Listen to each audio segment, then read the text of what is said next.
England, 1813. The golden light of autumn filtered through the tall windows of Greystone Manor, casting long shadows across the polished marble floor. Flora Ashford, Duchess of Westmere, stood alone in the grand entrance hall, her fingers tracing the intricate patterns on a letter that had just arrived. 7 years had passed since she had accepted her fate as the wife of a man whose heart belonged to another. 7 years of solitude within the walls of a marriage that existed only on paper. "Your Grace," the butler announced with practiced formality, "His Grace the Duke has returned from London." Flora quickly composed herself, smoothing the front of her pale blue gown. "Thank you, Bennet. I shall greet him." The heavy oak doors swung open, revealing the imposing figure of Henry Ashford, Duke of Westmere. At 35, he remained one of the most sought-after gentlemen in England, tall, broad-shouldered, with piercing grey eyes that rarely softened. His dark hair showed the first hints of silver at the temples, a testament to the burden he carried. "Your Grace," Flora curtsied, the practiced smile firmly in place. "I trust your journey was pleasant?" Henry barely glanced at her, handing his hat and gloves to the waiting footman. "As well as can be expected. I have correspondence to attend to. I shall take dinner in my study." Without waiting for her response, he strode past her, his boots echoing against the marble floor. The familiar scent of sandalwood and leather lingered in his wake, the closest Flora ever came to her husband's presence. A maid approached cautiously. "Your Grace, shall I have a tray prepared for you as well?" "No, Eleanor. I shall dine in the small sitting room." Flora maintained her composure until Henry disappeared up the grand staircase. Only then did she allow her shoulders to drop, the mask of the perfect Duchess momentarily slipping. Lady Constance Harrington, Flora's closest confidant and companion, emerged from the drawing-room. At 40, with kind eyes and a sensible nature, she had been Flora's anchor in the turbulent waters of aristocratic life. "He returns like a storm cloud," Constance observed quietly. "Did he at least inquire after your health?" Flora shook her head, a sad smile crossing her features. "He never does. I believe he has forgotten how to form the question." 7 years is a long time to maintain such coldness," Constance remarked, linking her arm through Flora's. "One might think ice flows through his veins instead of blood." "It was not always so," Flora replied, guiding them toward the sitting room. "There was a time when Henry Ashford was known for his warmth and generosity. Before she betrayed him," Constance finished. "Before Eleanor Rutherford left him standing at the altar and disappeared with his cousin." The memory of that scandal still echoed through London society. Henry, devastated and humiliated, had retreated from society for months. When he emerged, he announced his engagement to Flora Hathaway, the quiet daughter of the Earl of Clarendon. A business arrangement, nothing more. His title for her dowry with no expectations of love or affection. "You deserve more than this half-life, Flora," Constance said as they settled by the fire. "To be a duchess in name but a stranger to your husband." "I knew what I was accepting," Flora replied, though the words felt hollow after so many years. "Father's debts would have ruined us. This marriage saved my family from disgrace." "At the cost of your happiness," Flora gazed into the dancing flames. "There are worse fates than living in comfort and security." "There are better ones than watching your husband chase ghosts," Constance countered. "The servants whisper, Flora. They say he still has men searching for her, for Eleanor, after all these years." Flora's heart constricted. She had long suspected as much, but hearing it confirmed reopened wounds she thought had scarred over. "What he does with his time and fortune is his affair." "And what of your affair, your life? These are your prime years, spent waiting for acknowledgement from a man too blind to see the treasure before him." Before Flora could respond, Bennet appeared at the doorway. "Your Grace, a message has arrived from Lady Hartswood. She requests your presence at tomorrow's dinner party." Flora nodded. "Please send our acceptance." After the butler departed, she turned back to Constance. "Another evening of pitying glances and whispered speculation. The ton has little else to occupy their minds," Constance sighed, "though I dare say Lady Hartswood's gatherings are more bearable than most." Flora rose, moving to the window that overlooked the estate's grounds. The gardens stretched toward the distant hills, beautiful but somehow as empty as her marriage. "Sometimes I wonder if I shall ever know what it means to be truly seen, Constance." to be wanted, to be loved. Constance finished softly. How foolish that sounds coming from a woman of 26. Flora laughed without humor, like a schoolgirl's fantasy. There is nothing foolish about wanting what every heart desires, Constance replied. Even duchesses deserve love.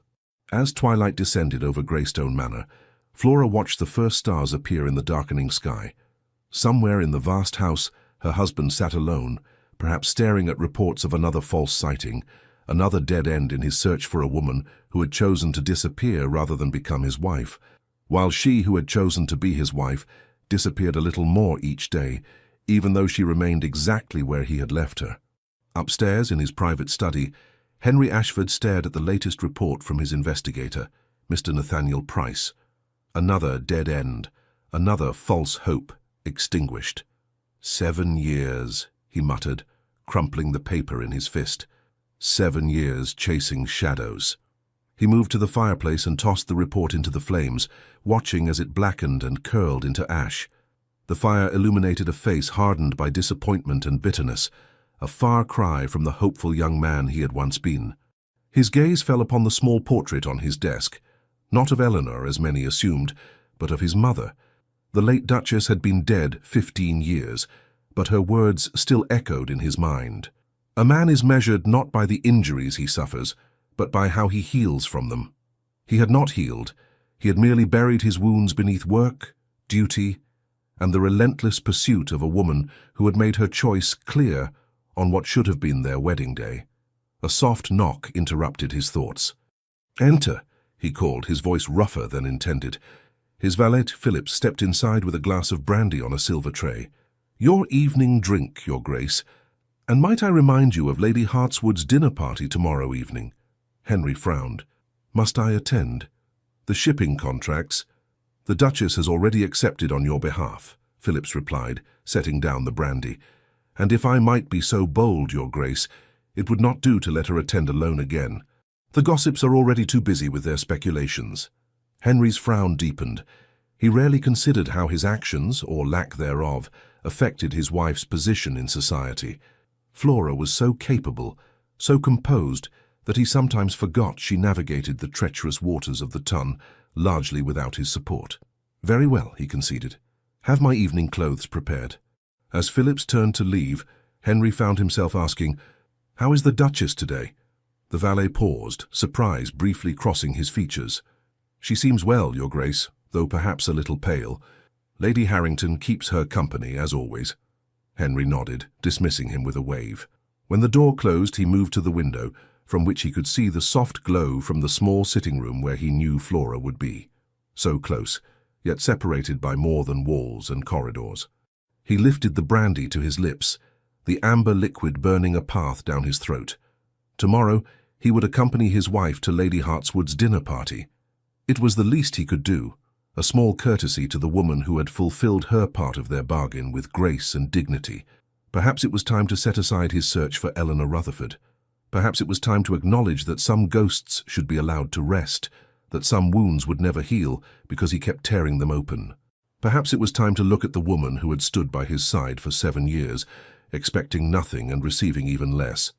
But old habits died hard, and Henry Ashford had grown accustomed to the cold comfort of his resentment. It was familiar territory, unlike the uncharted waters of a real marriage, waters he had never learned to navigate. Lady Hartswood's ballroom glittered with candlelight, the crystal chandeliers casting prismatic rainbows across silk gowns and polished silver. Flora entered on Henry's arm, her sage green evening gown complementing her auburn hair, which was elegantly arranged with pearl pins. Heads turned as the Duke and Duchess of Westmere made their rare appearance together, whispers following in their wake like ripples in a pond. The Duchess looks well considering 7 years, and not even a hint of an heir. They say he still searches for her. The Rutherford woman. Flora kept her chin high, her smile serene, though each whispered comment struck like a tiny arrow. Henry's arm was rigid beneath her gloved hand, his expression an impenetrable mask of aristocratic indifference. To anyone watching, they appeared the perfect noble couple, handsome, wealthy, powerful. Only Flora felt the chasm between them, wide as an ocean. "Your Grace, how delightful to see you both," Lady Hartswood, a plump woman with shrewd eyes, greeted them effusively. "It has been an age since you graced my humble gatherings, Your Grace," she added, addressing Henry directly. "Business keeps me occupied, Lady Hartswood," Henry replied with practiced courtesy, "though your invitations are always appreciated." "Business. Always business with men," Lady Hartswood tutted, then leaned closer to Flora. "My dear, you must insist on more of your husband's time. A duchess should not be seen alone so often." Flora's smile never wavered. "His Grace's enterprises support many families throughout England. I would be selfish indeed to demand more of his attention." Henry glanced at her, something unreadable flickering in his grey eyes. "Well said, my dear," Lady Hartswood nodded, "though I dare say England's economy might survive if the Duke attended a few more social gatherings. Do circulate, both of you. Lord Brighton is most anxious to discuss shipping routes with you, Your Grace." As they moved through the crowded ballroom, Flora felt Henry's hand settle at the small of her back, a gesture so unexpected that she nearly stumbled. "You defend my absence admirably," he said quietly, "though Lady Hartswood is not entirely wrong." "It is not my place to criticize your choices, Your Grace," Flora replied, her gaze fixed ahead. "Is that not a wife's prerogative?" A hint of wry humor colored his tone. Flora finally looked up at him, surprised. "I believe you made it clear from the beginning that ours was not to be that kind of marriage." Something darkened in his expression. "Indeed." Before he could say more, they were interrupted by the Earl of Montrose, an elderly gentleman with a fondness for political discourse. "Westmere, just the man I wanted to see. What do you make of this business with the American trade embargoes?" Henry excused himself, leaving Flora standing alone at the edge of the ballroom. Within moments, Constance appeared at her side. "I saw you enter with the Duke," Constance observed. "I nearly swooned from shock." Flora smiled despite herself. Phillips must have reminded him of his social obligations. "Or perhaps he finally realized he has the most elegant wife in London," Constance suggested, handing Flora a glass of champagne. "You look beautiful tonight, my dear. That shade of green brings out the gold in your eyes." "Thank you." Flora sipped the sparkling wine, though I doubt Henry noticed. "Do not be so certain." Constance nodded subtly toward the far side of the room, where Henry stood with the Earl and several other gentlemen. "He has glanced in your direction no less than 3 times since leaving your side. Probably ensuring I am not embarrassing him," Flora dismissed, though her heart quickened at the thought. "Lady Clarendon approaches," Constance warned under her breath. "Brace yourself." Flora turned to see her mother, the Countess of Clarendon, sweeping toward them in a gown of deep burgundy. At 48, Lady Clarendon remained a striking woman, though years of social climbing had etched permanent lines of calculation around her eyes. "Flora, darling," the Countess air-kissed both her daughter's cheeks. "What a pleasant surprise to see the Duke in attendance. Perhaps you have finally taken my advice." "Good evening, Mother," Flora replied evenly. "What advice would that be?" "To make yourself more indispensable to your husband." Lady Clarendon's gaze travelled meaningfully down to Flora's midsection. "A duchess without an heir is in a precarious position, my dear. 7 years is a long time to leave such matters unattended." Heat flooded Flora's cheeks. "Mother, please." "Lady Clarendon," Constance interjected smoothly, "have you seen Lady Hartswood's new Sèvres porcelain? I believe she acquired it directly from France, despite the embargo. Most impressive." The Countess was not so easily diverted. "I only have your best interests at heart, Flora. The ton talks, and your situation grows more peculiar with each passing season." She lowered her voice. "There are rumors that the Duke still pines for that Rutherford girl, that he keeps investigators on retainer, searching for her. Is this true?" Flora felt as though the room had suddenly grown airless. "I do not monitor my husband's affairs, Mother." "Perhaps you should," the Countess replied tartly, "before they become common knowledge and make you an object of even greater pity." "Lady Clarendon," Lord Hartswood's booming voice saved Flora from having to respond. "You must settle a wager for us. Was it in 97 or 98 that the Prince Regent caused that scandalous scene at your summer ball?" As her mother was drawn away, Flora exhaled slowly, her hands trembling slightly around her champagne glass. "Your mother remains as tactful as ever," Constance observed dryly. "She means well," Flora defended weakly. "She means for you to secure your position by any means necessary," Constance corrected. "As if you had not already sacrificed enough. The orchestra began a waltz, and couples moved to the center of the ballroom. Flora watched them with a mixture of envy and resignation, husbands and wives, lovers and friends, moving in perfect harmony to the music. "Your Grace," a deep voice spoke beside her, and Flora turned to find Henry offering his hand. "Would you honor me with this dance?" Stunned, Flora stared at his outstretched hand as though it might vanish. In 7 years of marriage, they had never once danced together. Yes, of course," she finally managed, placing her hand in his. He led her to the dance floor, one hand settling at her waist while the other clasped hers. The touch of his fingers against her back burned through the silk of her gown. "You seem surprised," he observed, as they began to move with the music. "We have never danced together before," she replied, her voice barely audible over the orchestra. "An oversight I am now correcting." Flora searched his face for some explanation for this sudden change, but his expression revealed nothing. "May I ask why now?" Henry guided her through a turn, his movements unexpectedly graceful for a man who spent most of his time behind a desk. "I overheard your mother's comments." Flora's step faltered slightly. "Ah, so this is pity." His hold on her tightened almost imperceptibly. "No, this is courtesy. You have endured much on my behalf, Flora. A dance seems the least I can offer." They continued in silence for several measures, their bodies moving in perfect coordination, despite the distance between their hearts. Flora was acutely aware of every place their bodies connected, his hand at her back, his palm against hers, the occasional brush of his legs against her skirts as they turned. "You dance well," he said finally. "I should not be surprised. You excel at all the social graces." "I had an excellent governess," Flora replied, "and plenty of practice attending events alone." Henry's jaw tightened. "Another oversight on my part. You have your reasons for avoiding society." "Yes," he conceded, "though perhaps they have not been good ones." Before Flora could respond, a commotion at the ballroom entrance drew everyone's attention. A latecomer had arrived, a woman with striking blonde hair and a crimson gown that pushed the boundaries of propriety with its daring neckline. Henry's steps faltered, his body suddenly rigid against Flora's. The woman's laugh rang out across the ballroom, a sound both musical and calculated to draw attention. As the crowd parted, she turned, her gaze sweeping the room, until it landed directly on the Duke and Duchess of Westmere. Flora felt Henry's sharp intake of breath, his hand tightening painfully around hers. "Impossible," he whispered, his face draining of color. And in that moment, Flora knew with terrible certainty exactly who had just entered Lady Hartswood's ballroom. Eleanor Rutherford, the woman who had abandoned Henry at the altar, the ghost he had chased for 7 years, had returned to London society. Whispers exploded throughout the ballroom like gunfire. Flora felt Henry's arm grow rigid beneath her hand, his breathing shallow as he stared at the woman who had shattered his heart 7 years ago. "Henry," Flora spoke quietly, urgently. "Perhaps we should—" "She's here," he said, his voice hollow with disbelief. "After all this time."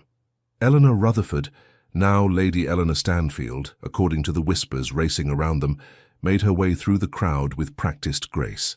She had aged well, her golden beauty matured but undiminished, her confidence seemingly untouched by the scandal she had left in her wake.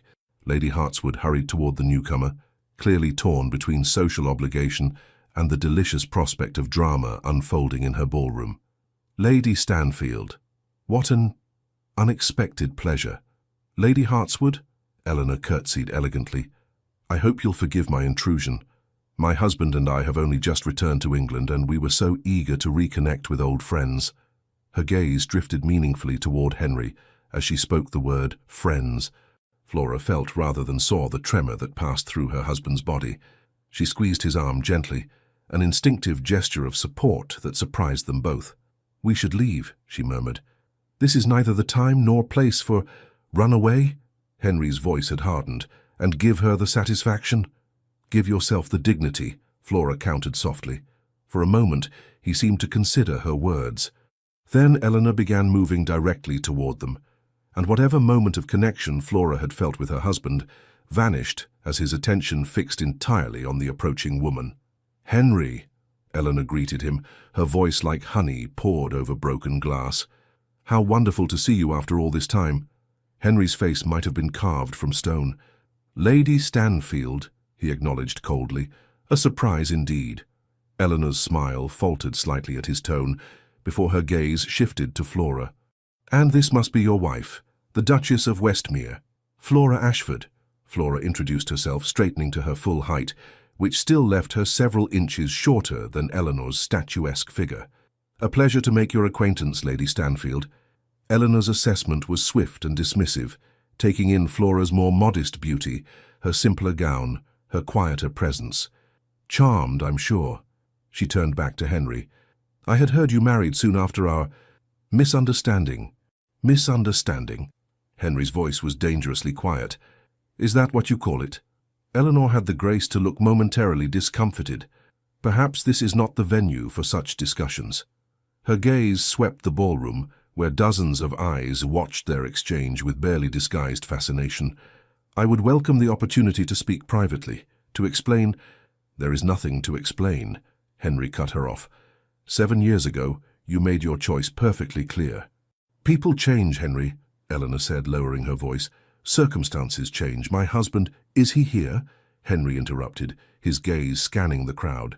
"Your cousin, the man you chose over me." A shadow crossed Eleanor's perfect features. "Richard passed away 6 months ago, fever. I have returned to England a widow." The silence that followed her announcement hummed with unspoken implications. Flora felt the floor shifting beneath her feet, as though the carefully constructed world she had built around her marriage was beginning to crumble. "I am sorry for your loss," she said, when Henry remained silent, the words automatic, a duchess's training overriding personal feelings. Eleanor acknowledged the condolence with a slight nod. "Thank you, Your Grace. It has been a difficult adjustment." Her eyes returned to Henry. "One realizes in grief the true value of connections abandoned." Before Henry could respond, the orchestra began another waltz. Eleanor's perfect lips curved into a smile that held both invitation and challenge. "For old time's sake, Henry. One dance to show there are no hard feelings." Flora felt Henry's hesitation like a physical pain. 7 years of marriage, and he had danced with her only once, moments ago. Yet here was Eleanor, returned from the dead like Lazarus, asking for the same courtesy and causing him to waver. "I believe my husband and I were about to depart," Flora said, summoning every ounce of dignity she possessed. "The hour grows late." Henry looked down at her, something like surprise in his expression, as though he had forgotten she was there. "Yes," he said finally. "We were leaving. Another time, perhaps, Lady Stanfield." Eleanor's smile dimmed, but she recovered quickly. "Of course, I shall be in London for the season. We will have ample opportunity to renew our acquaintance." As they turned to leave, she added, "I am staying at Grosvenor Square. My late husband's family keeps a house there, should you wish to call." Flora felt Henry's step falter, though he did not look back. With as much composure as she could muster, she guided him through the crowd, accepting their cloaks from the footman, and stepped into the cool night air. Their carriage waited at the end of the gravel drive. Henry helped her in mechanically, his movements distracted, his mind clearly elsewhere. As the carriage pulled away from Lady Hartswood's illuminated mansion, silence stretched between them, thick with unspoken fears and questions. Through the window, Flora watched the stars, bright and cold in the autumn sky, wondering if this was how it felt to lose something she had never truly possessed. "She's back," Henry finally said, his voice flat. Flora nodded, not trusting herself to speak. "A widow," he continued, almost to himself. "After all this time." "Yes," Flora managed.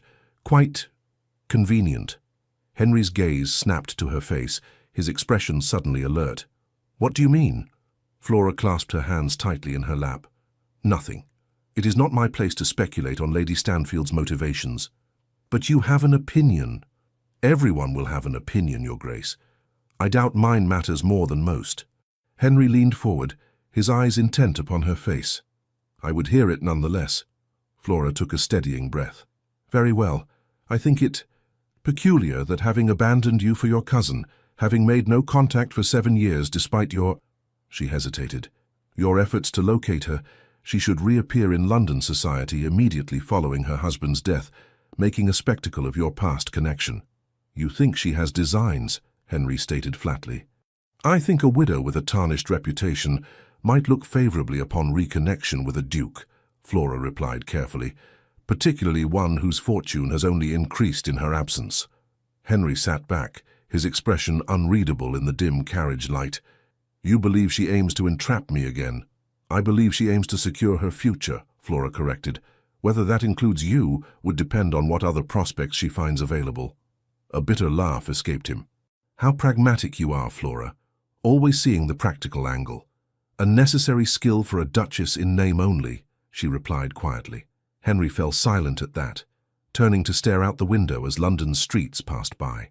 When he spoke again, his voice held a weariness that surprised her.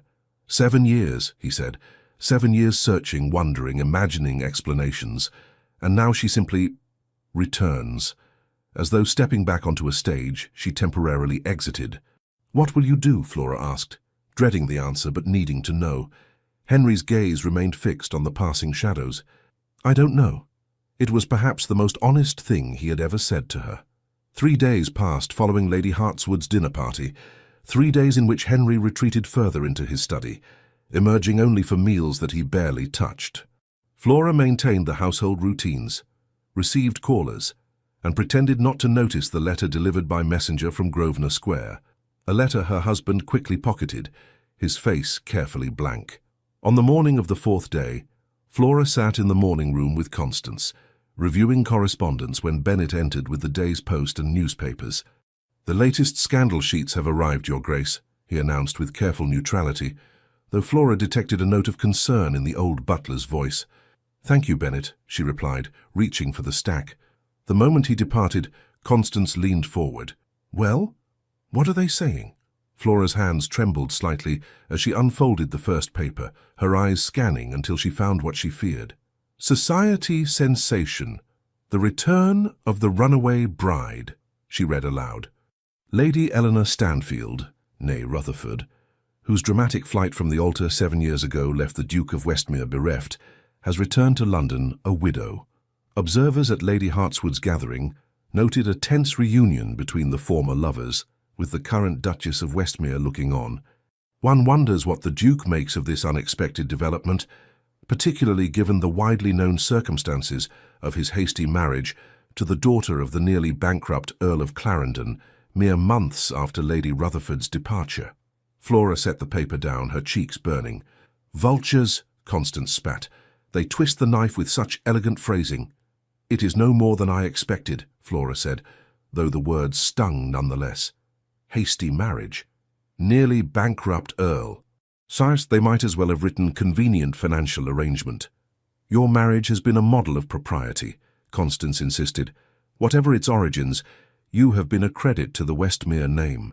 A name that will die with Henry, if we continue as we have, Flora replied softly. Another fact that Tunn has not failed to notice. Before Constance could respond, the door opened again. This time it was Mrs. Hughes, the housekeeper, appearing unusually flustered. Your Grace, forgive the intrusion, she said, curtsying quickly.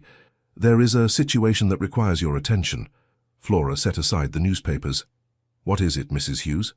A young woman has arrived claiming to be... The housekeeper hesitated, glancing at Constance. Lady Harrington has my complete confidence, Flora assured her. Please continue. Mrs. Hughes lowered her voice, despite the closed door. She claims to be the late Mr. Richard Stanfield's sister, Your Grace. Miss Victoria Stanfield. Flora felt her heart sink. More connections to Eleanor's past, to Henry's past. What does she want? She refuses to say, Your Grace. Only that she must speak with the Duke on an urgent matter concerning her late brother and Lady Stanfield. Constance and Flora exchanged meaningful glances. The Duke is not at home, Flora said. He departed early for his club. So I informed her, Your Grace, but she insists the matter cannot wait. She appears most distressed. Flora considered her options. Protocol dictated that she should send the young woman away, instruct her to call when the Duke was available. Yet curiosity, and perhaps something more protective, stirred within her. Show her to the blue drawing room, Flora decided. I shall speak with her myself. Flora, Constance cautioned. Is that wise? Probably not, Flora admitted, rising from her chair. But I find I am tired of being the last to know what transpires in my own household. Mrs. Hughes curtsied. Very good, Your Grace. 5 minutes later, Flora entered the blue drawing room to find a young woman pacing anxiously by the window. Miss Victoria Stanfield was perhaps 20 years of age, with dark hair and eyes that contrasted sharply with her brother's widow's golden beauty. She wore a simple travelling dress of navy blue, its quality good but not ostentatious, and her hands clutched a worn leather portfolio. Miss Stanfield, Flora greeted her. I am Flora Ashford, Duchess of Westmere. The young woman curtsied deeply. Your Grace, forgive this intrusion. I was hoping to speak with the Duke. My husband is not at home, Flora replied, gesturing for her visitor to be seated. But I understand you have an urgent matter to discuss regarding your late brother and Lady Stanfield. Victoria hesitated, conflict evident in her expression. It is a delicate matter, Your Grace. Perhaps I should return when the Duke is available. Miss Stanfield, Flora said evenly, taking a seat across from her, if this matter concerns Lady Eleanor Stanfield, then I believe it may well affect my household and my marriage. I would prefer to hear it directly, rather than filtered through society gossip.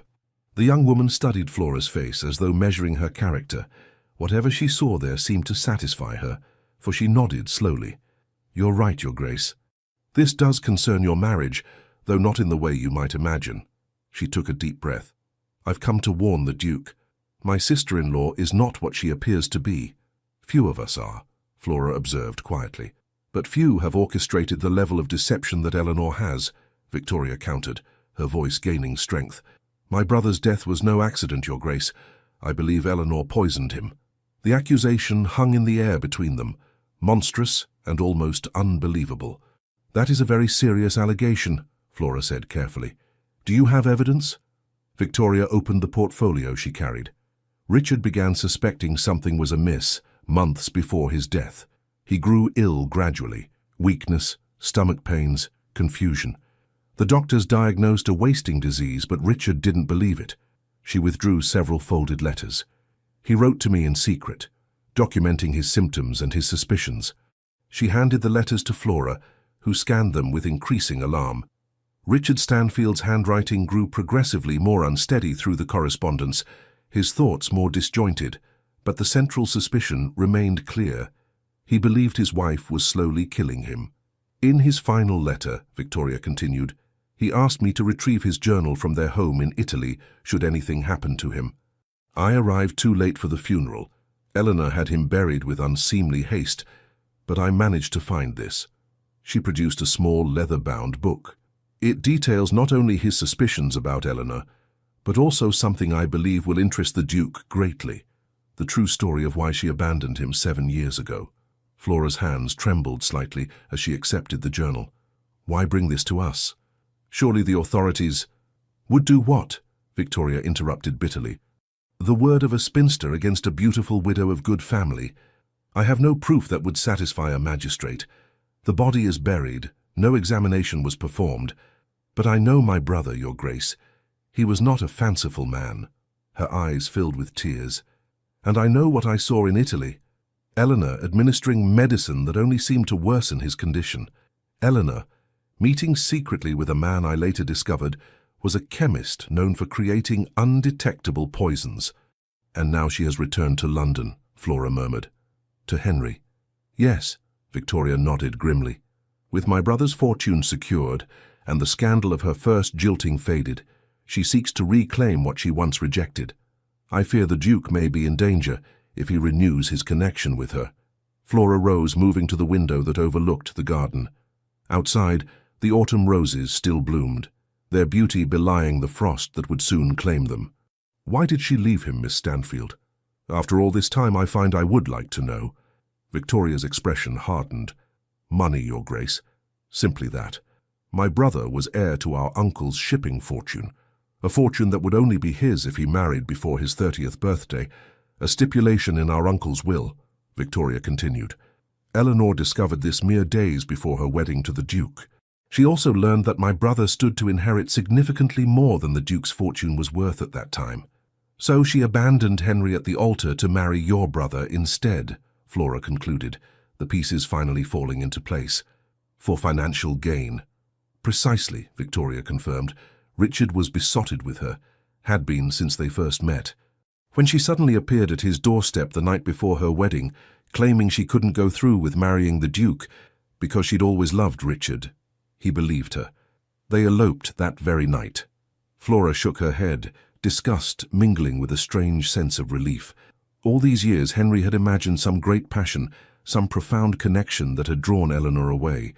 To learn it was mere avarice seemed almost anticlimactic. "And now that your brother's fortune is hers," Flora began. "She seeks to add the Duke's to it as well," Victoria finished. "The Westmere estates are far more valuable now than they were 7 years ago. Your husband's business acumen is well known." "But surely she cannot expect Henry to divorce me," Flora said, though uncertainty coloured her words. Victoria's gaze was sympathetic but direct. "Forgive me, Your Grace, but the ton whispers about the nature of your marriage. The separate bedchambers, the lack of an heir. Eleanor would know these rumours too." Heat flooded Flora's cheeks. "The private arrangements of my marriage are not society's concern." "I agree entirely," Victoria said quickly. "I mention it only to illustrate that Eleanor would see it as a vulnerability to exploit.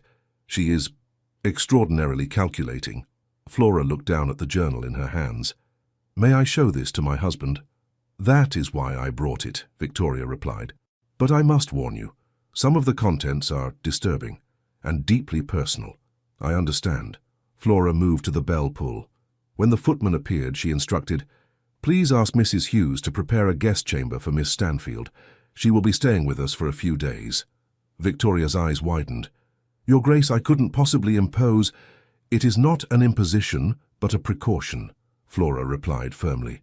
"If what you say about Lady Stanfield is true, it would be unsafe for you to stay elsewhere in London. She might learn of your presence and your suspicions." Understanding dawned in Victoria's expression. "You are very kind, Your Grace."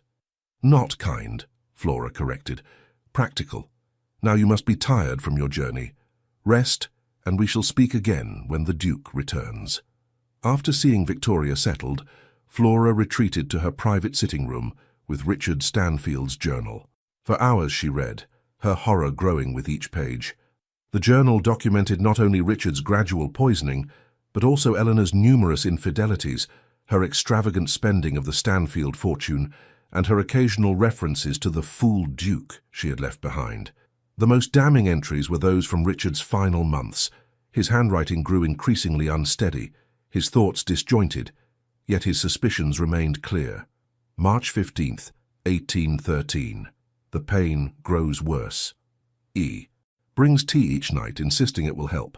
I notice the symptoms worsen after I drink it. Today I only pretended to sip, emptying it into the potted plant when she left. My head was clearer this evening. March 28th, 1813. Confronted E. about the medicine.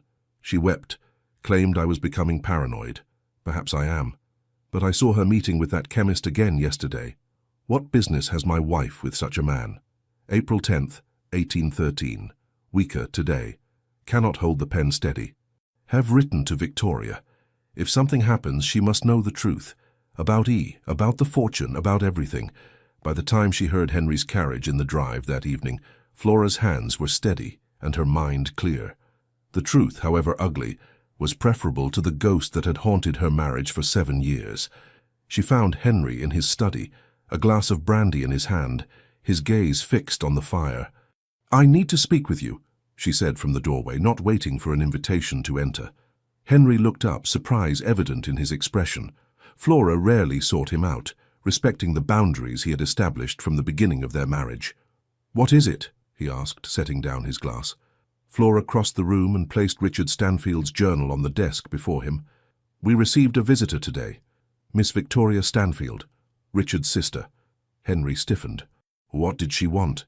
"To warn you," Flora replied evenly. "About Eleanor."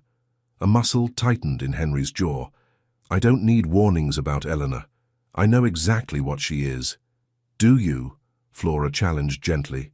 "Read the journal, Henry. Then tell me if you still believe that." She turned to leave, but his voice stopped her. "Did you read it?" Flora paused at the door. "Yes." "And what did you learn about the woman I almost married?" "That you had a fortunate escape," Flora answered. meeting his gaze directly. "And that she has returned to finish what she started 7 years ago. Only this time, her methods may be more final." She left him then, closing the door softly behind her. Whatever Henry discovered in those pages, whatever decisions he made in the coming days, Flora knew that their marriage had reached a turning point. The comfortable distance they had maintained for 7 years could no longer protect either of them from the truths they had avoided. Long after midnight, Flora stood at her bedroom window, watching the moonlight cast silver patterns on the garden below. She had dismissed her lady's maid hours ago, but found sleep elusive, her mind too full of the day's revelations. A soft knock at her door startled her from her thoughts. "Yes," she called, reaching for her dressing gown. The door opened to reveal Henry, still fully dressed, the journal clutched in his hand. His face was haggard, his eyes haunted. "May I come in?" he asked, his voice rough. Flora nodded, belting her dressing gown more securely. "Of course." He entered, closing the door behind him. For a moment he simply stood there, taking in the feminine touches of her bedchamber, a room he had never entered in 7 years of marriage. "I read it," he said finally, holding up the journal. "All of it." "I see." Flora remained by the window, uncertain what to say. Henry moved to the small sitting area near the fireplace, sinking into a chair as though his legs could no longer support him. "I've been such a fool." "No," Flora said softly. "You were betrayed by someone you loved. There is no shame in that." He laughed bitterly. "Isn't there? 7 years, Flora. 7 years chasing a phantom, searching for answers, while all along—" He shook his head. "She left me for money. Simple avarice." "People have done worse for less," Flora offered, moving to sit across from him. "I received a letter from her," Henry confessed abruptly. "The day after the Hartswood dinner, she asked to meet, to explain everything. I nearly went." Flora's heart constricted. "What stopped you?" "You," he answered, surprising her. "What you said in the carriage that night, about her timing being convenient. It made me hesitate. And then Victoria arrived with this—" He tossed the journal onto the small table between them, as though it were something unclean. "What will you do now?" Flora asked, the question that had hovered between them for days. Henry looked up, truly seeing her perhaps for the first time. "Protect what is mine. If what Richard suspected is true, Eleanor is dangerous. She poisoned her husband for his fortune. She might well attempt the same with me. She would have to get close to you first," Flora pointed out. "Yes," Henry agreed. "Which is why we must present a united front. No more separate appearances at social events. No more rumors of a marriage in name only." Flora felt her pulse quicken. "What exactly are you proposing, Henry?" He leaned forward, his gaze intent. "A real marriage, Flora, or at least the appearance of one, enough to convince Eleanor and the ton that there is no vulnerability for her to exploit." "I see," Flora said carefully, ignoring the sharp disappointment that lanced through her. So of course it was strategy, not sentiment, that brought him to her door. "And how long would this performance last?" "Until the danger has passed," Henry replied, his expression unreadable. "Until Eleanor realizes her schemes will not succeed and leaves London." Flora rose, moving back to the window, needing distance. "And if she doesn't leave?" "Then we maintain the charade," Henry said simply. "It shouldn't be difficult. You've played the perfect Duchess for 7 years already." "Yes," Flora agreed, her voice steady despite the ache in her chest. "I have some experience with pretense." Henry stood, crossing to her. "This isn't fair to you, I know. You agreed to a marriage of convenience, not this." "I agreed to be your wife," Flora corrected him gently, "in whatever capacity you required." Something flickered in his eyes. Regret, perhaps, or realization.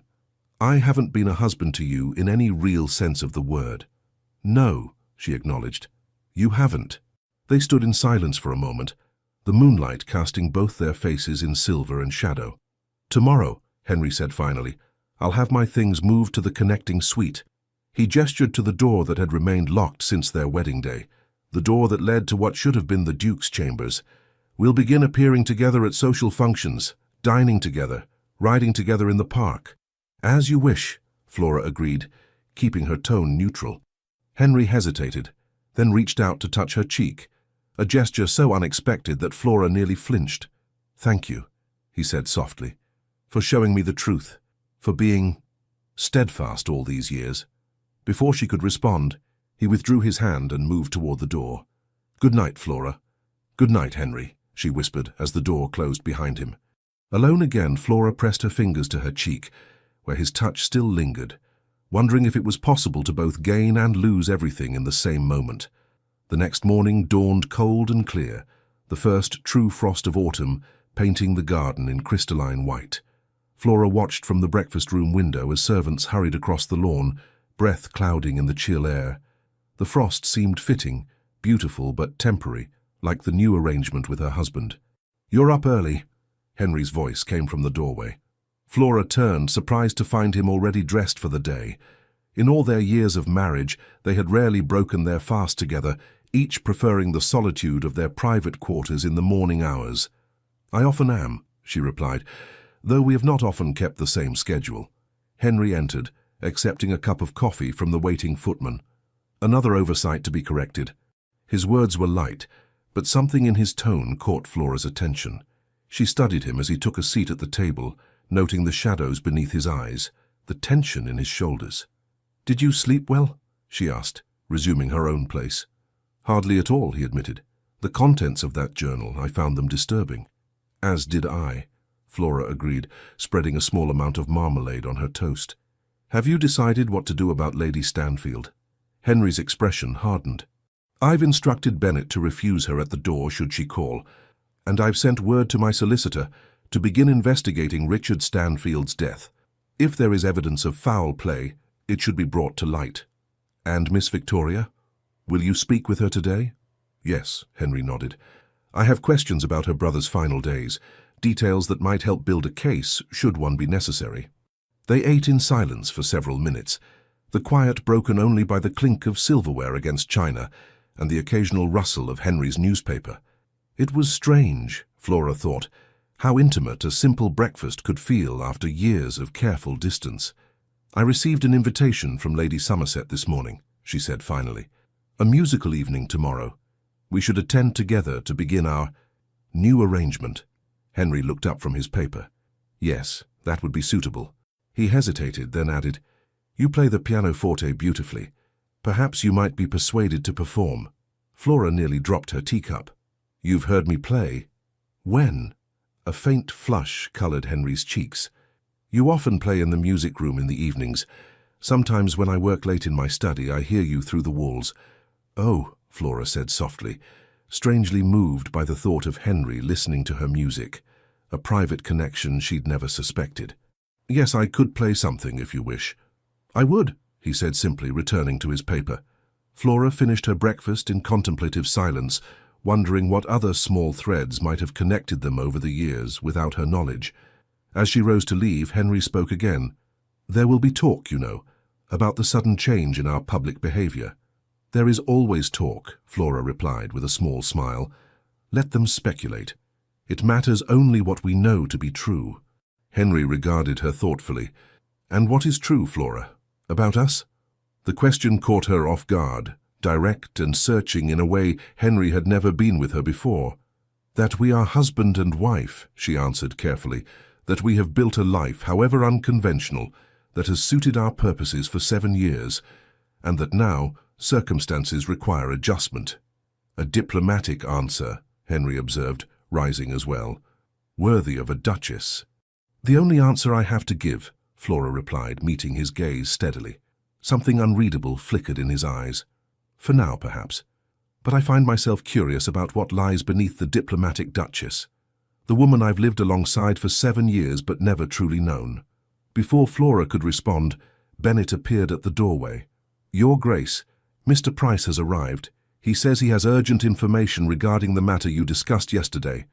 "Nathaniel Price, my investigator," Henry explained to Flora. "Show him to my study, Bennet. I'll be there directly." As the butler withdrew, Henry turned back to Flora. "Would you join us? This concerns you as well now." Surprised by the invitation, Flora nodded. "Of course." Together they walked to Henry's study, a room Flora had rarely entered during their marriage. It was distinctly masculine, with dark leather furniture, oak-paneled walls, and shelves lined with leather-bound volumes. A large desk dominated one end, while a comfortable seating area surrounded the fireplace at the other. Nathaniel Price stood as they entered, bowing to them both. He was a slight, unassuming man with sharp eyes that missed nothing, precisely the qualities that made him an excellent investigator. "Your Grace," he greeted Henry, then turned to Flora. "Your Grace, a pleasure to see you again." "You have information, Price?" Henry asked, gesturing for them both to be seated. "Indeed, Your Grace, and most concerning." Price withdrew a notebook from his coat pocket. "As instructed, I began inquiries into Lady Stanfield's activities since her return to London. She arrived 3 weeks ago, taking a house in Grosvenor Square that belongs to her late husband's family. She brought with her a personal maid, a French cook, and a manservant, all hired in Italy." "Nothing unusual in that," Henry observed. "No, Your Grace. What is unusual is that she made contact with a certain apothecary in Covent Garden within 2 days of her arrival, a man named Simmons, known in certain circles for preparing specialized compounds." Flora exchanged a glance with Henry. "Poisons?" she asked quietly. Price nodded. "Among other things.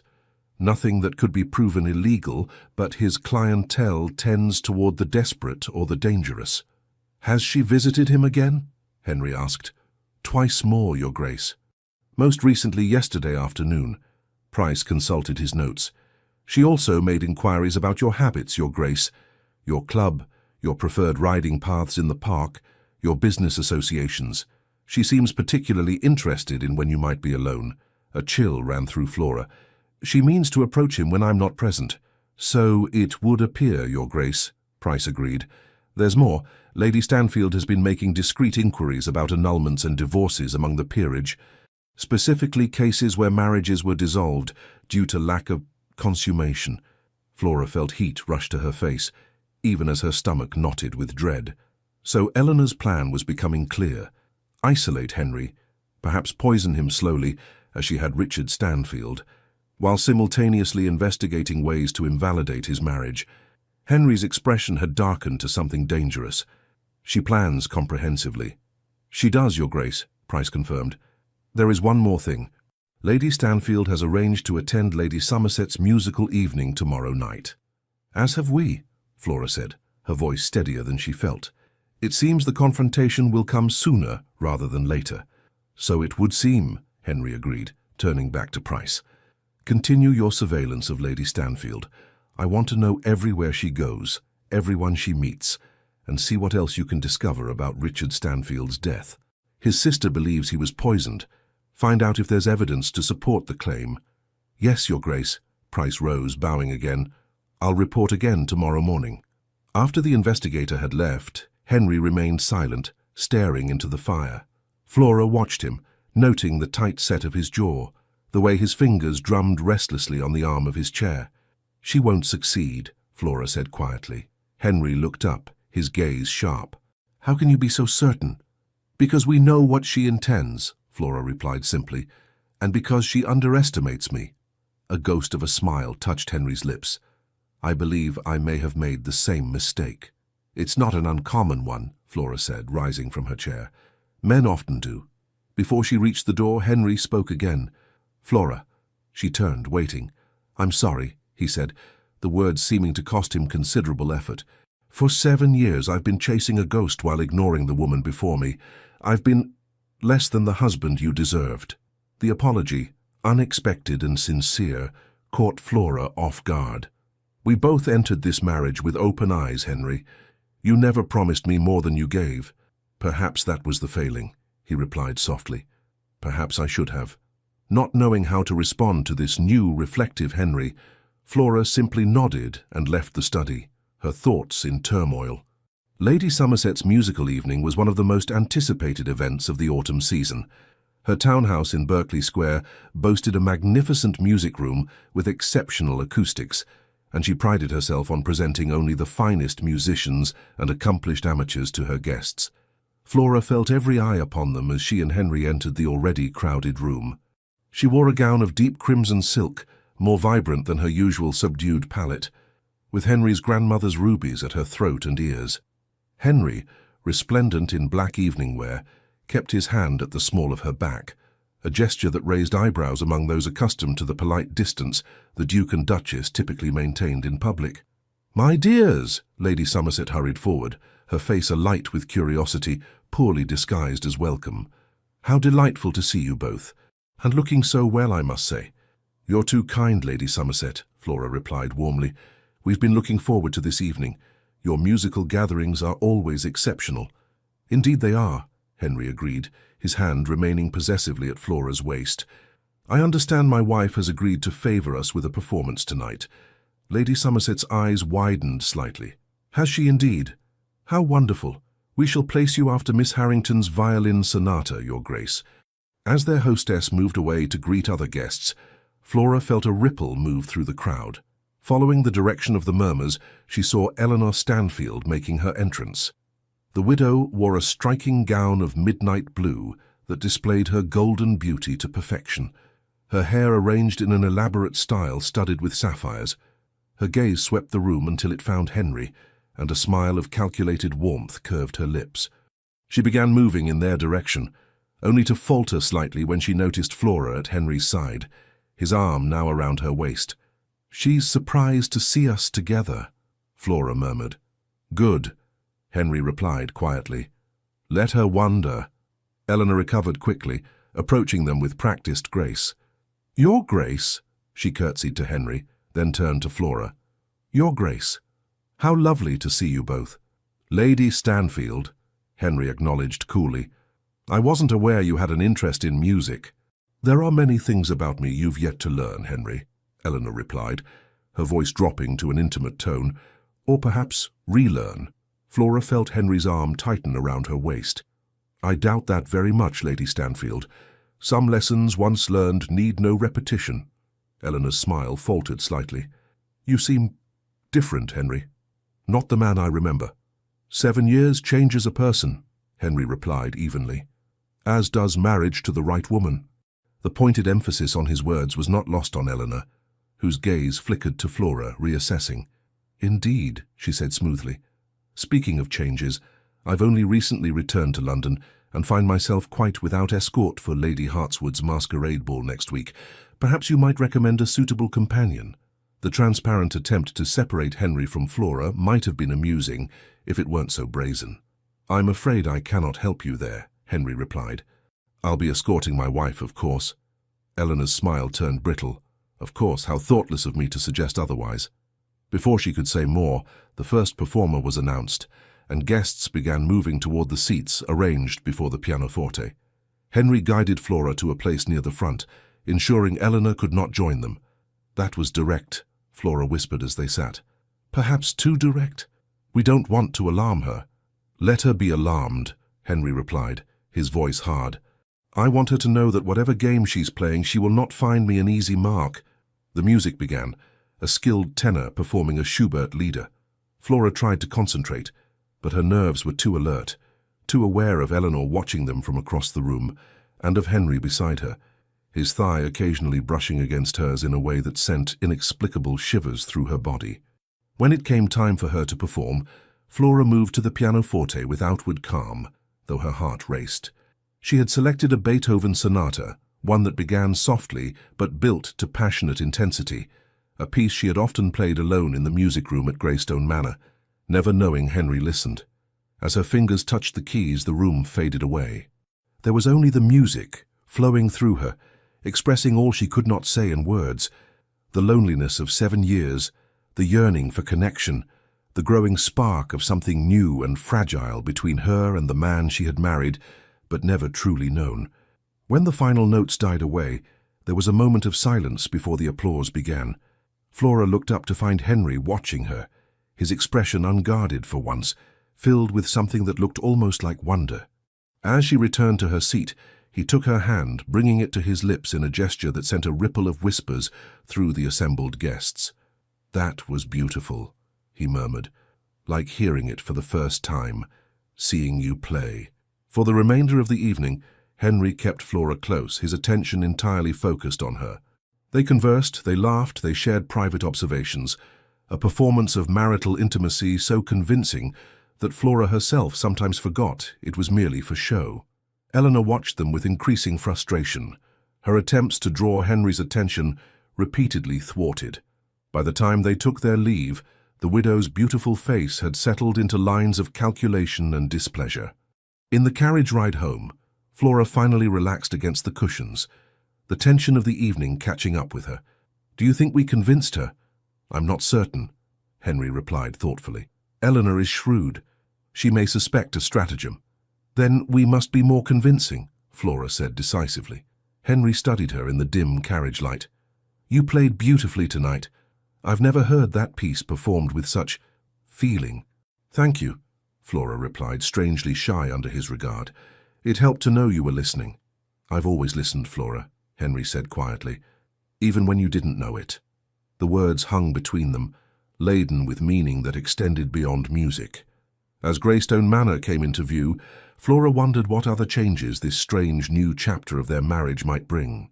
The following week brought a flurry of social engagements, each one an opportunity to present their united front to society and to Eleanor. They attended dinner parties, the theatre, afternoon rides in the park. Everywhere they went, Henry remained attentive, solicitous, his hand often at Flora's elbow or the small of her back, his eyes frequently seeking hers across crowded rooms. The ton noticed, of course. Whispers followed them, speculations about what had caused this sudden change in the famously distant Duke and Duchess of Westmere.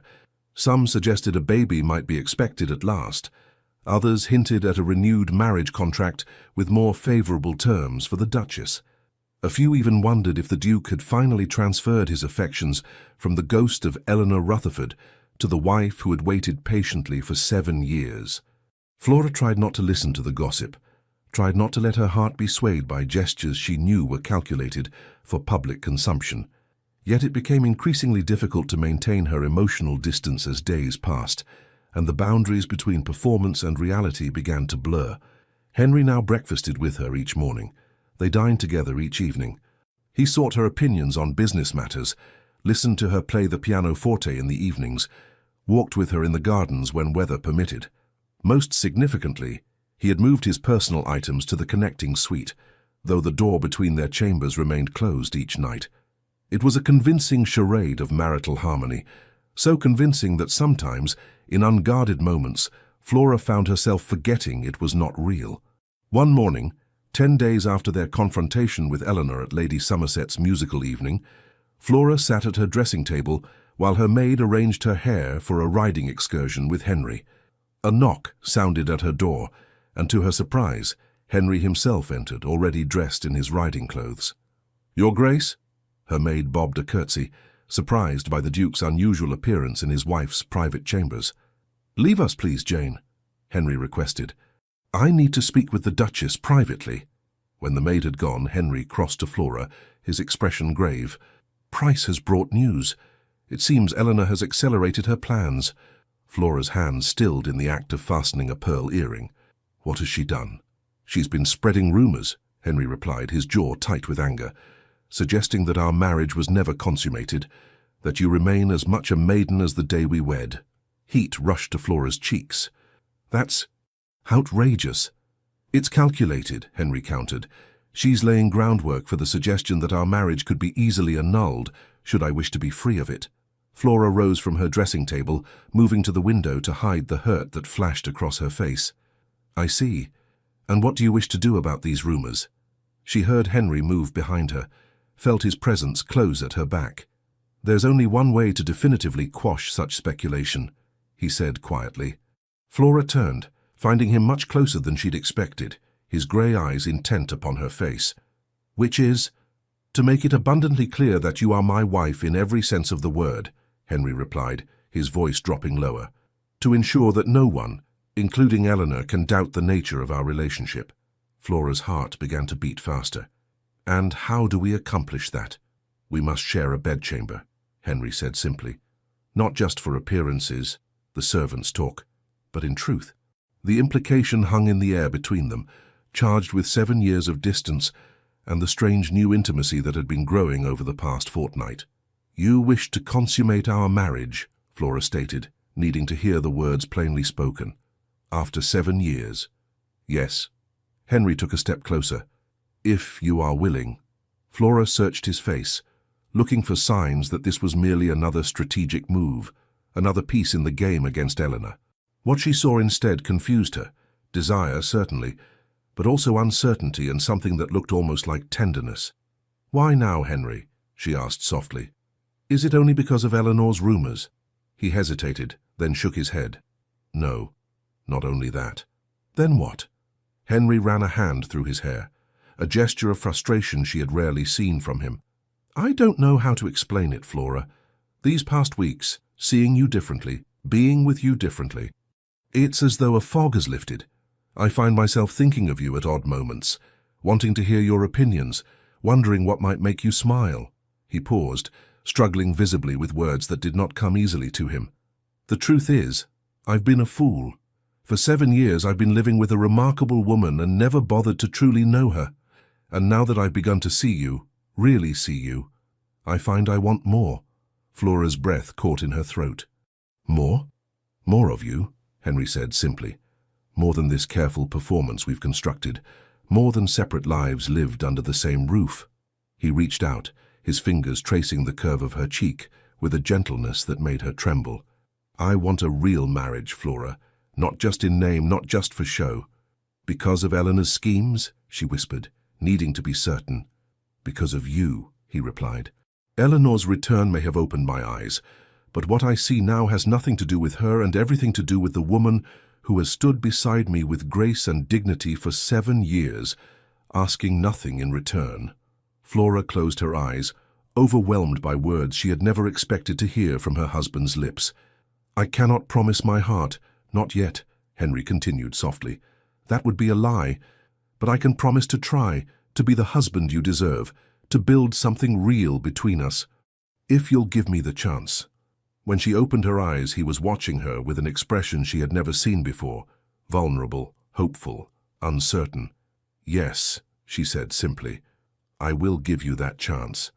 Relief washed over his features, followed by something darker, more intense. Slowly, giving her time to withdraw if she wished, he leaned down and pressed his lips to hers, their first kiss in 7 years of marriage. It was gentle at first, exploratory, but quickly deepened as suppressed desire flared between them.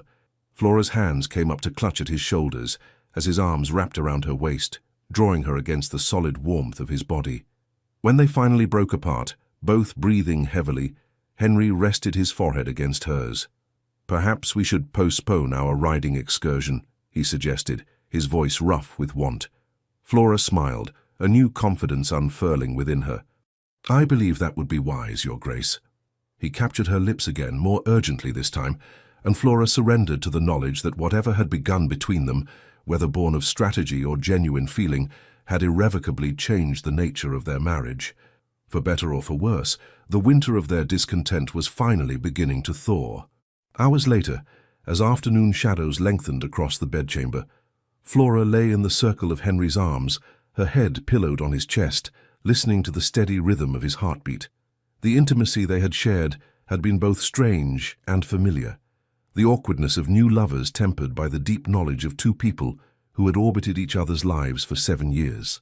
Henry's fingers traced idle patterns on her bare shoulder, his touch reverent in a way she had never imagined possible.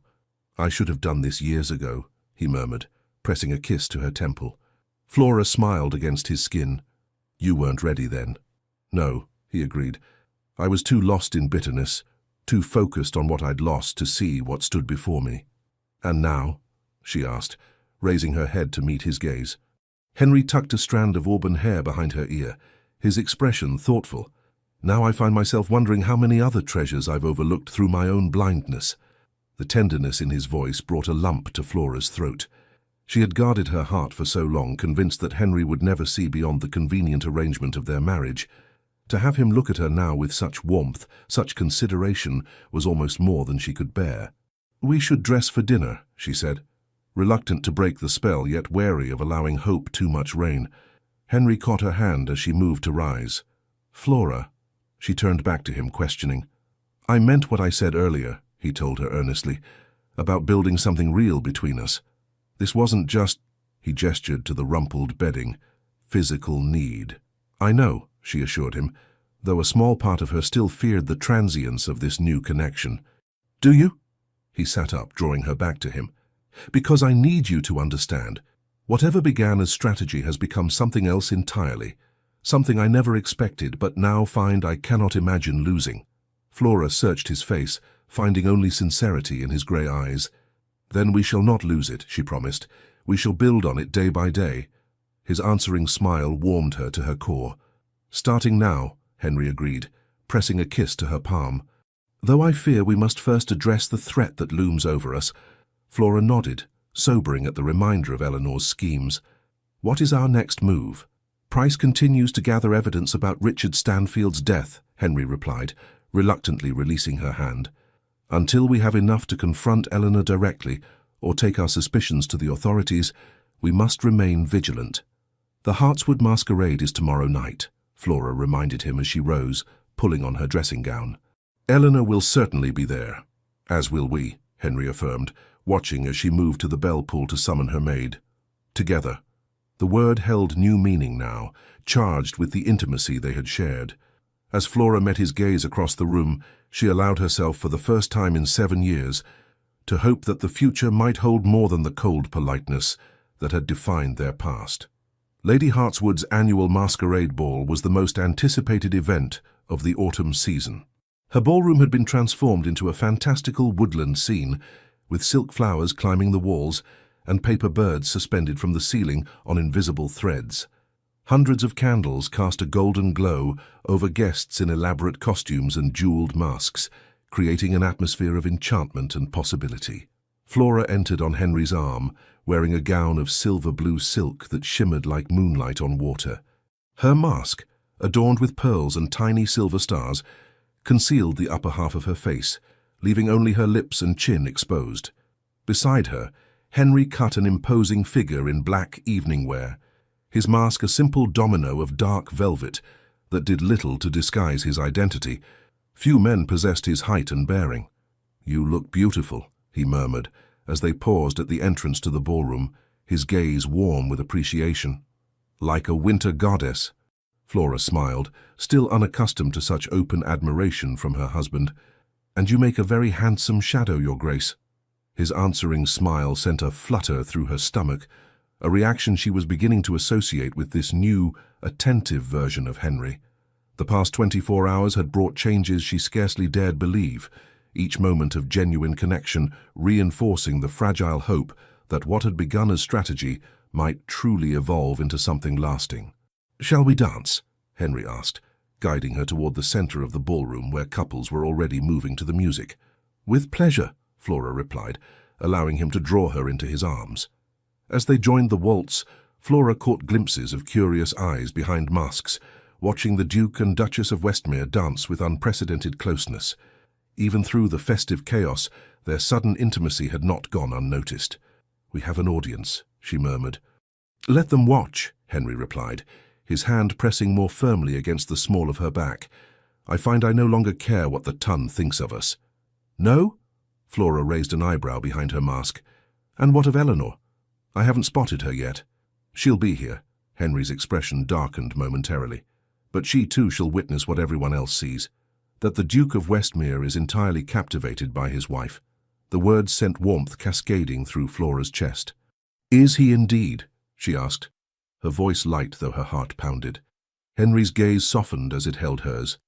More than he ever thought possible.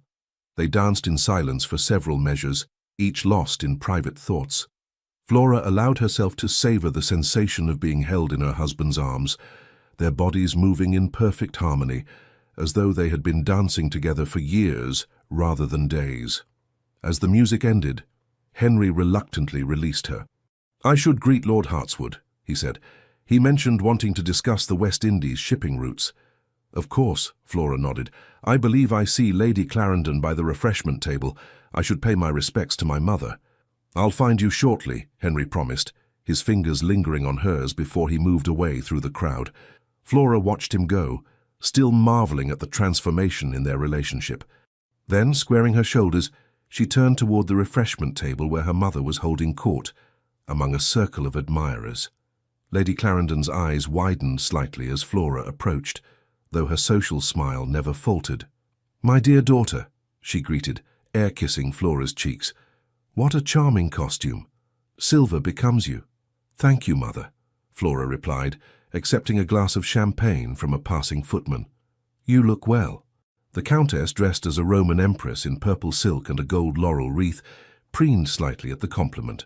One does what one can with advancing years, she said modestly, though her expression suggested she considered herself to have triumphed magnificently over time's ravages.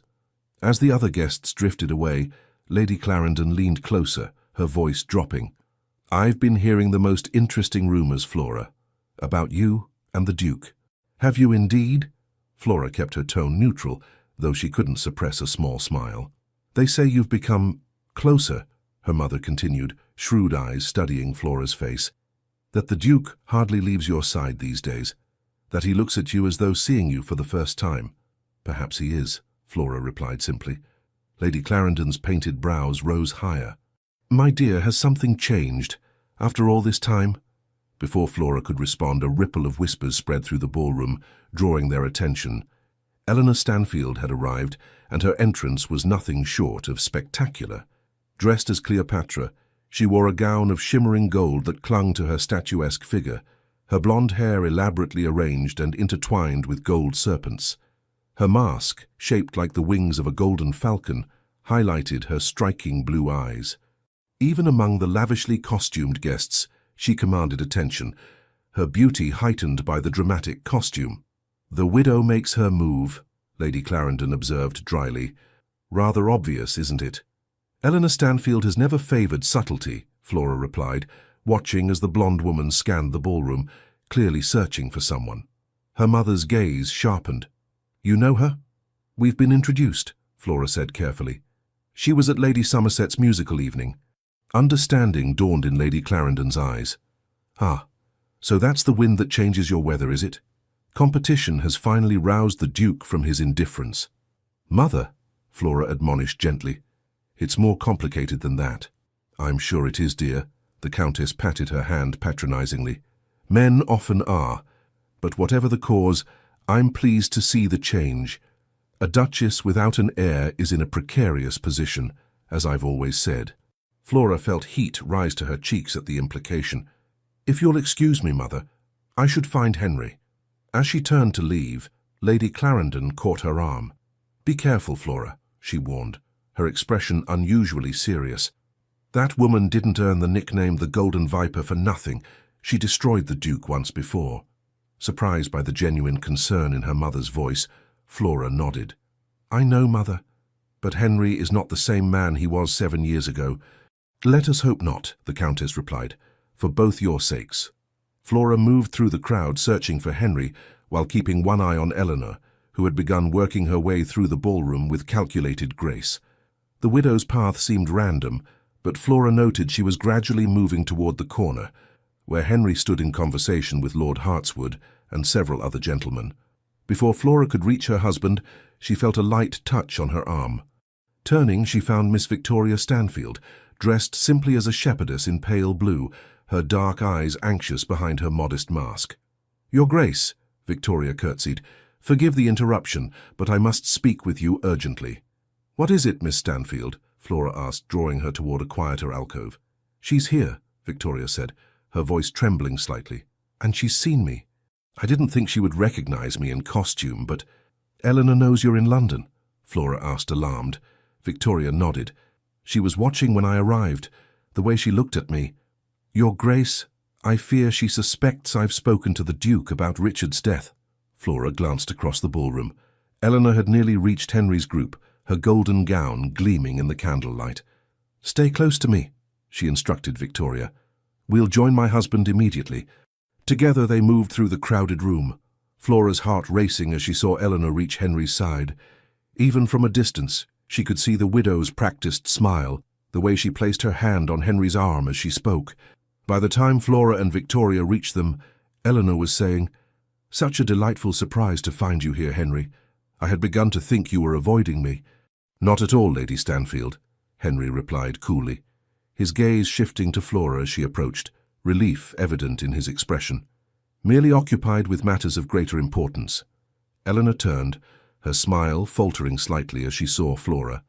Your Grace, what a charming costume. Silver suits you, though perhaps not as well as gold would have. I find silver has its own quiet strength, Flora replied evenly. Less ostentatious, perhaps, but more enduring. Eleanor's eyes narrowed behind her mask as she registered the subtle rebuke. Then her gaze shifted to Victoria, and her smile turned predatory. And who is your little shepherdess friend? She seems familiar somehow. Victoria visibly tensed, but Flora placed a reassuring hand on her arm. I believe you know Miss Stanfield quite well, Lady Stanfield. Your late husband's sister has been our guest these past weeks. A flash of genuine shock crossed Eleanor's face before she recovered her composure. Victoria, how unexpected. I had no idea you were in London. I arrived shortly after you did, sister, Victoria replied, her voice steadier than Flora had expected, though under different circumstances. Indeed, Eleanor's tone was dangerously sweet. And what circumstances would those be? I believe this is neither the time nor place for such discussions, Henry interjected firmly. Miss Stanfield is under our protection, Lady Stanfield. I would advise you to remember that. Eleanor's gaze moved between them, calculation evident in her blue eyes. How touching. The Duke and Duchess of Westmere, champions of orphaned spinsters. Her attention fixed on Henry. Though I wonder what your true interest might be, Henry. Victoria was always rather plain for your tastes. The deliberate cruelty of the remark hung in the air. Before either Henry or Flora could respond, Victoria stepped forward, her chin raised defiantly. My brother kept a journal, Eleanor, she said quietly. I found it after his death. All colour drained from Eleanor's perfect face. For a moment, her mask slipped, revealing naked fear beneath the practiced confidence. I don't know what you mean, she managed, though her voice had lost its melodic quality. I think you do, Henry said, his tone implacable. Richard documented his suspicions quite thoroughly, about his illness, about your meetings with the chemist, about your sudden interest in his will. Eleanor's gaze darted around the ballroom as though seeking escape. This is absurd, she hissed. You cannot possibly believe— We have the journal, Flora interrupted calmly, and Mr. Price has been investigating your activities since your return to London, including your visits to a certain apothecary in Covent Garden. Seeking headache powder, Eleanor protested, though her hands trembled visibly. This is slander, nothing more. I loved Richard. I nursed him through his illness. I mourned him. You murdered him, Victoria stated flatly. And you would have done the same to the Duke, given the opportunity. Eleanor's beautiful face contorted with fury. You have no proof. None that would stand in any court. Perhaps not yet, Henry acknowledged, but we have enough to destroy your reputation in society, enough to ensure that no gentleman of standing would consider aligning himself with you, enough to make your position in London untenable.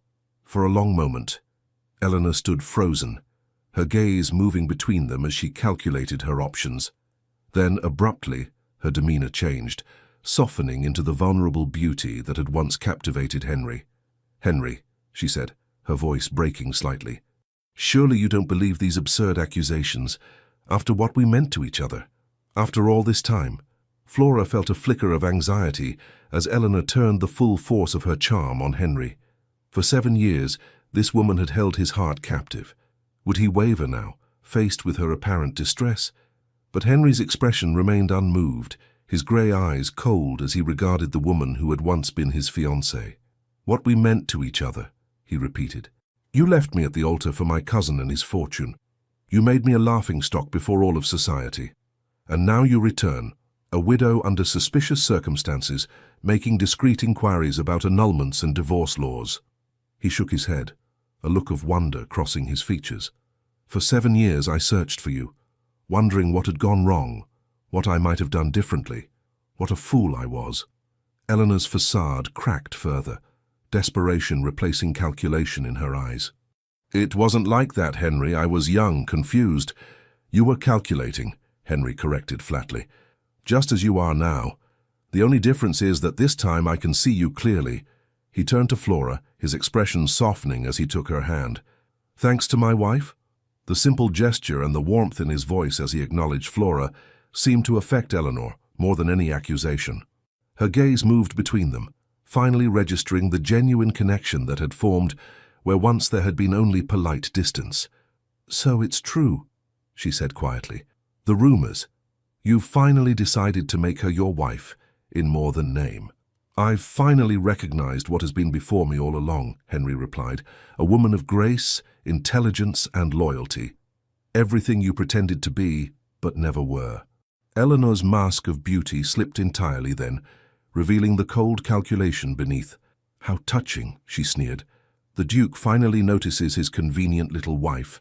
I wonder how long that will last once the novelty wears off." "You have until tomorrow morning to leave London," Henry said, ignoring her barb. "Return to Italy, or wherever else you choose, but do not remain in England. If you do, I will ensure that Richard's journal and Mr. Price's findings reach the proper authorities, regardless of whether they constitute legal proof." Eleanor glared at him, all pretense abandoned. "You wouldn't dare. It would cause a scandal that would touch you too." "I would dare much more to protect my wife and my name," Henry replied evenly. "The question is whether you wish to test that resolve."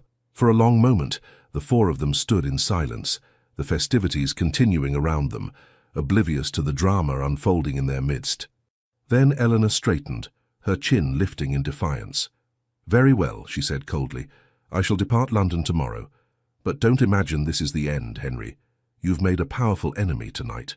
"I've recognized a threat that has lingered too long," he countered. "Goodbye, Eleanor. I trust we shall not meet again." Without another word, Eleanor turned and swept away through the crowd, her golden gown glittering under the chandeliers as she disappeared from view. Victoria let out a shaky breath. "Do you think she'll actually leave?" "She has little choice," Henry replied. "Her schemes depended on secrecy and the advantage of surprise. Now that we know her intentions, she's lost both." Flora squeezed his hand, relief washing through her. "It's over then." Henry brought her fingers to his lips. "This chapter, yes, but I find I'm rather looking forward to the next." The promise in his eyes made Flora's heart soar with possibilities she had long ago ceased to imagine.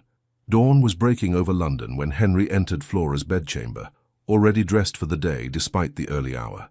She sat up, blinking sleep from her eyes, her auburn hair tumbling loose around her shoulders. "Henry? What is it?" "Price just arrived with news," he said, sitting on the edge of the bed. "Eleanor left London at first light, taking only her lady's maid and a single trunk. She boarded the Dover packet." "Returning to the continent," Flora murmured. "So it truly is over." "Yes," Henry confirmed, taking her hand. "Victoria is safe, we are safe, and Eleanor Stanfield will find it very difficult to re-establish herself in any society where the Westmere name carries influence." Flora searched his face, looking for signs of regret or lingering attachment. Instead, she found only relief and something warmer, more intimate. "How do you feel?" she asked softly. "Knowing she's gone for good this time." Henry considered the question, his thumb tracing circles on her palm. "Liberated," he said finally, "as though a weight I've carried for 7 years has finally been lifted. Not just because she's gone, but because I no longer care." He leaned closer, his free hand coming up to cup her cheek. "The space she once occupied in my thoughts has been filled by someone far more deserving." Flora's breath caught at the tenderness in his touch, the sincerity in his grey eyes. "Henry, I know we began this, us, as a strategy against Eleanor's schemes," he continued, "but somewhere along the way it became real for me. More real than anything I've felt in 7 years. He hesitated, then pressed on. "I cannot promise you the innocent heart of the man I was before Eleanor's betrayal. That man is gone. But I can offer you the heart I have now, older, perhaps wiser, and entirely yours if you want it." Tears pricked at Flora's eyes, as the words she had never expected to hear fell from her husband's lips. "Are you saying you love me, Henry?" A smile curved his mouth. "I believe I am, Flora Ashford, though I'm making rather a mess of it." Joy bubbled up within her, bright and effervescent as champagne. "On the contrary," she whispered, drawing him closer, "I think you're doing splendidly." His kiss was gentle at first, a question and a promise combined, before deepening into something more urgent, more passionate. When they finally broke apart, both breathless, Henry rested his forehead against hers. 7 years, he murmured. 7 years I wasted chasing ghosts when what I truly needed was here all along. Not wasted, Flora corrected softly, Perhaps we both needed those years. You to heal, me to grow stronger. Perhaps we weren't ready for each other until now. Henry pulled back to look at her, wonder in his expression. How did you become so wise, my Duchess? I had time to observe, she replied with a smile. 7 years of watching and waiting tends to clarify one's perspective. He gathered her close, his arms strong and secure around her. No more watching and waiting, Flora. From now on, we live, truly live together. As the first rays of sunlight streamed through the windows, painting the room in golden hues, Flora surrendered to the joy of being, at last, not just a duchess in name, but a woman truly and deeply loved by the man she had chosen 7 years before. The winter was over. Spring had finally come to Greystone Manor. The end. Dear listener, as we close this journey with Flora and Henry, perhaps you find yourself reflecting on the winters of your own life, those periods where the heart remains in waiting, where time seems frozen in a season of distance. Like Flora, many of us know silent patience, dignity in the face of indifference, love that persists even when unacknowledged. 7 years might seem a long time to wait for a new dawn, but in the wisdom of golden years, we know that time works in our favor, shaping us, strengthening us, preparing us. The beauty of this story lies not just in the rekindled romance, but in the truth it whispers to our spirit. It is never too late for the heart to awaken. It is never too late to see what has always been before us, to treasure what time and habit have rendered invisible. May this story be a gentle reminder that even in the longest nights of your life, dawn is on its way. May your nights be blessed with peaceful sleep, protected by the knowledge that each day brings new possibilities for reconnection, rediscovery, second chances. And when the night seems long and your thoughts restless, remember Flora, who maintained her grace and strength through 7 winters, only to discover that spring was waiting, patient, for the perfect moment to bloom. May you rest peacefully tonight, wrapped in the certainty that for you too spring always comes, even after the longest winter. With gratitude for sharing this journey with us, the Legends of the Fall team. Thank you for staying with us until the end. If this story moved you, we kindly invite you to subscribe to our channel, like, comment, and share this video with others who might be longing for tales of love, redemption, and second chances. Your support means the world to us, and it is what encourages us to continue creating stories full of emotion, hope, and transformation. At the end of this video, you will find a suggestion for another beautiful story from our channel. Click and be surprised by another emotional journey just as powerful as this one. With all our gratitude, the Legends of the Fall team.